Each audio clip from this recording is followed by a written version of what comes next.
ही आर्थिक रूप से कमजोर हैं, लेकिन बुद्धि, बल और श्रम से कमजोर नहीं है।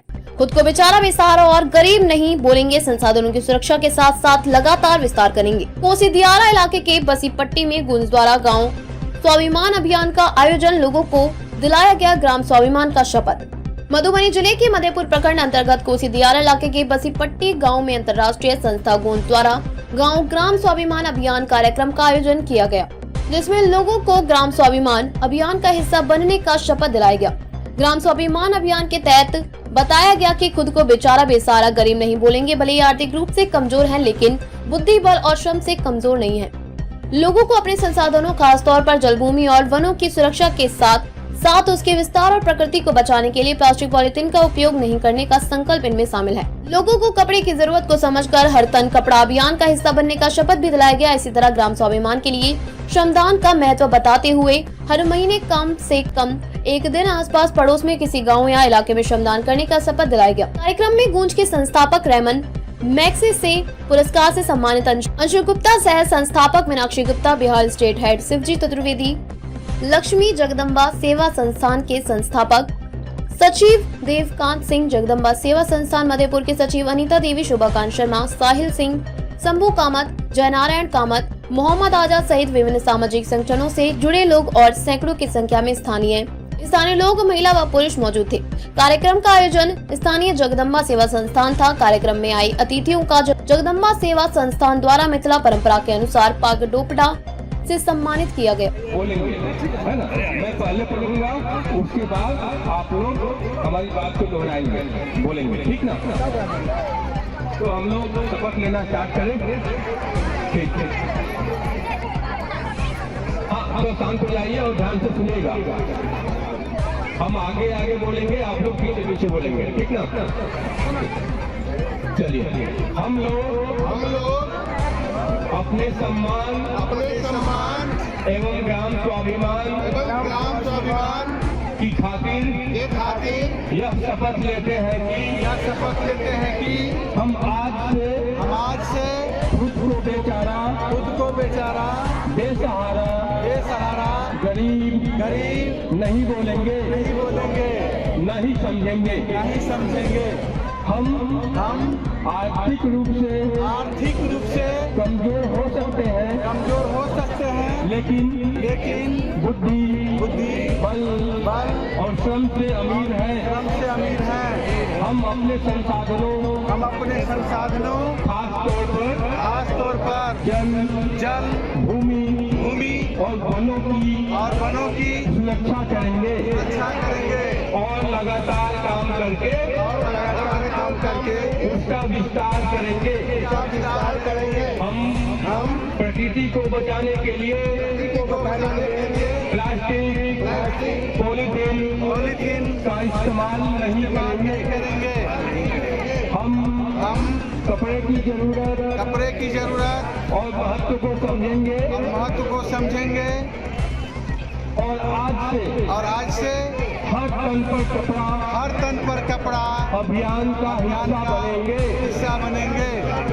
हम हर महीने कम से कम एक दिन आस पड़ोस के किसी गांव या इलाके में श्रमदान करेंगे।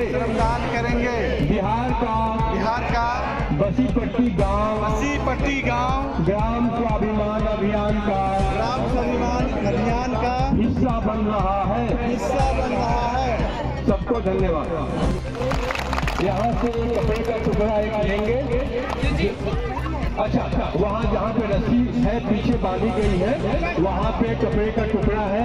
सब लोग बारी से एक कपड़े का टुकड़ा लेंगे और जाकर उस रस्सी में बांधेंगे। जो लोग बांध लेंगे वो पीछे वाले को। छोटी सी यात्रा है ग्राम स्वाभिमान की और कोशिश ये है कि लोग जो भी देश के निर्माण में काम करते हैं, हम सब लोगों का हाथ है और उसमें हमारा ये मानना है कि देश के किसान का बहुत बड़ा रोल होता है, देश के गाँव का बहुत बड़ा रोल होता है। हम सिर्फ उसी को उजागर कर रहे हैं, लोगों को बता रहे हैं कि भाई आप कितना बड़ा रोल प्ले करते हैं और आपको अपने पे जो सोचिए जो स्वाभिमान की भावना है या जो अपनी इज्जत सबसे पहले खुद तो करेंगे ना, तब तो कोई समाज में और इज्जत करेगा। तो ये सी जगा रहे हैं हम लोग जगह जगह जाकर। सर इसमें देखने अधिकांश महिला है, पुरुष की जनसंख्या बहुत कम है, क्या कारण है? वो तो आप बताएंगे। पुरुष तो बहुत बड़े स्तर पर पलायन भी कर रहा है। ऐसा नहीं है कि मतलब जो आसपास पुरुष हो या ना हो, वो तो अलग बात है। लेकिन सबसे बड़ी बात यह है कि मैं मान के चलता हूँ कि महिला को ये समझना इस देश में और ज़्यादा ज़रूरी है कि उसका इस देश के निर्माण में कितना बड़ा योगदान है, और उसको कैसे जो भी समाज जैसे भी ट्रीट कर रहा है वो अलग बात है, तो उसका बहुत बड़ा योगदान है। शायद यही वजह है कि जब भी इस तरह के कोई कार्यक्रम है, महिला ज़्यादा बढ़ चढ़ के हिस्सा लेती है, क्योंकि वो कहीं ना कहीं उस जगह को ढूंढ रही हैं जो उनको वो इज्जत दे सके जो वो डिजर्व करते हैं। कोसी के सुदूर इलाके में आप आए हैं, यहाँ के व्यवस्था से कैसे संतुष्ट हैं? संतुष्ट हैं? मेरा काम अभी वो सब स्टेटमेंट देना नहीं है। मैं हमेशा मान के चलता हूँ कि बहुत सारी चीज़ें आम जनता के हाथ में होती हैं कि वो अपनी ज़िंदगी के नहीं, कोसी का सुदूर इलाका है, पिछले कुछ दिन पहले भीषण बाढ़ आया था जहाँ की काफ़ी तबाही मचाया गया था, और उस जगह पे आप आए हैं, यहाँ के लोगों को जागरूक कर रहे हैं, इस पर लोगों को क्या कहेंगे? नहीं, मेरी तो इस बारे में बात नहीं हुई, ना मैं इस पर चर्चा कर रहा हूँ। दूसरी बात यह है देखिए कि हमारा अपना मानना ये है कि बहुत सारी चीज़ें हैं जो नेचुरल हैं। आज वही वाली बात हो रही थी कि जैसे मैं उत्तराखंड में पला बड़ा हूँ, लेकिन मैं उत्तराखंड में पला बड़ा होने के बाद जो विंटर्स में जो बिल्कुल एक्सट्रीम विंटर्स होते हैं उसमें माना 3-4 महीने ज़िंदगी वहाँ पे बड़ी ख़राब हो जाती है। आप घरों से बाहर नहीं निकल सकते, बर्फ़बारी होती है बहुत बार। बट मैं सिर्फ उस बारे में बात नहीं कर सकता ना, मुझे तो अपनी ज़िंदगी जीनी है। इतने बड़े कार्यक्रम हो रहा है, देवकांत जी के बारे में क्या कहेंगे, बताइए। सबसे बड़ी बात है, बड़े खूबसूरत वक्ता हैं, बहुत अच्छा बोलते हैं, और उनका एक बहुत अच्छा इतिहास रहा है गूंज के साथ में। बहुत शुरुआत से गूंज के साथ में जुड़े रहे हैं, और ठीक है आप हमें बोलते हैं बहुत सारा धन्यवाद कि गूंज आपदा के समय यहाँ आया, और ये सब सच बात ये है कि हमारी हिम्मत यहाँ के बहुत सारे लोगों की वजह से बढ़ती है।